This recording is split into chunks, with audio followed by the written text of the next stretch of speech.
Since he was a child, Li Jingwei did not know his real name. He did not know where he was born, or for certain how old he was, until he found his biological family last month with the help of a long-remembered map. Li was a victim of child trafficking.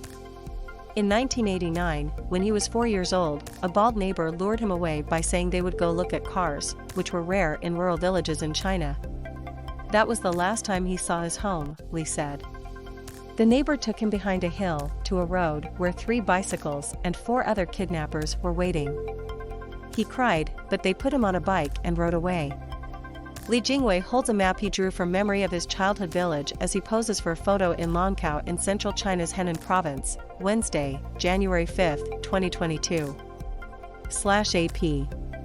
I wanted to go home, but they didn't allow that, Li said in an interview with the Associated Press. 2 hours later, I knew I wouldn't be going back home and I must have met bad people. He remembers being taken on a train. Eventually, he was sold to a family in another province, Henan. Because I was too young, only 4, and I hadn't gone to school yet, I couldn't remember anything, including the names of his parents and hometown, he said. Etched in his memory, however, was the landscape of his village in the southwestern city of Jiaotong, Yunnan province. He remembered the mountains, bamboo forest, a pond next his home, all the places he used to play.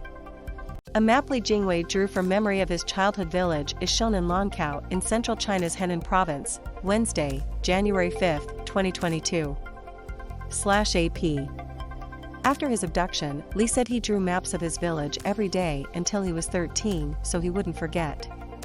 Before he reached school age, he would draw them on the ground, and after entering school, he drew them in notebooks. It became an obsession, he said.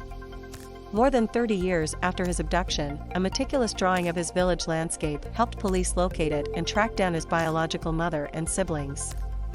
He was inspired to look for his biological family after other reunions made headlines. In July, a Chinese father, Hua Gangtang, was reunited with his son after searching for 24 years, and in December, son Haiyang was reunited with his kidnapped son after 14 years. In 2020, parents looking for their son who was abducted as a toddler were reunited with him after 32 years. And in 2018, another family reunited with their long-lost daughter after a 24-year search. Reports of child abductions occur regularly in China, though how often they happen is unclear. The problem is aggravated by restrictions that until 2015 allowed most urban couples only one child. Li decided to speak with his adoptive parents for clues and consulted DNA databases, but nothing turned up. Then he found volunteers who suggested he post a video of himself on Douyin, a social media platform, along with the map he drew from memory.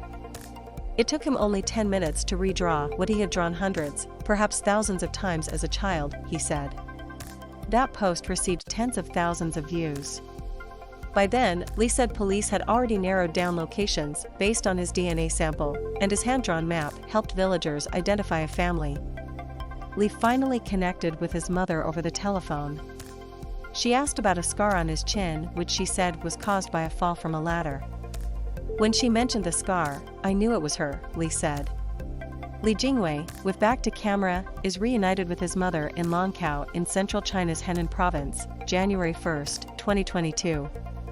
Abducted by child traffickers when he was 4 years old, Li was able to find his mother decades later after a meticulous drawing of his village landscape helped police locate his family. The paper via AP. Other details and recollections fell into place, and a DNA test confirmed his heritage. In an emotional reunion on New Year's Day, he saw his mother for the first time since he was 4. As Li walked toward her, he collapsed on the ground in emotion. Lifted up by his younger brother and sister, he finally hugged his mother. Li choked up when speaking about his father, who has passed away. Now the father of 2 teenage children, Li said he will take his family to visit his father's grave with all his aunts and uncles during Lunar New Year celebrations next month. It's going to be a real big reunion, he said. I want to tell him that his son is back.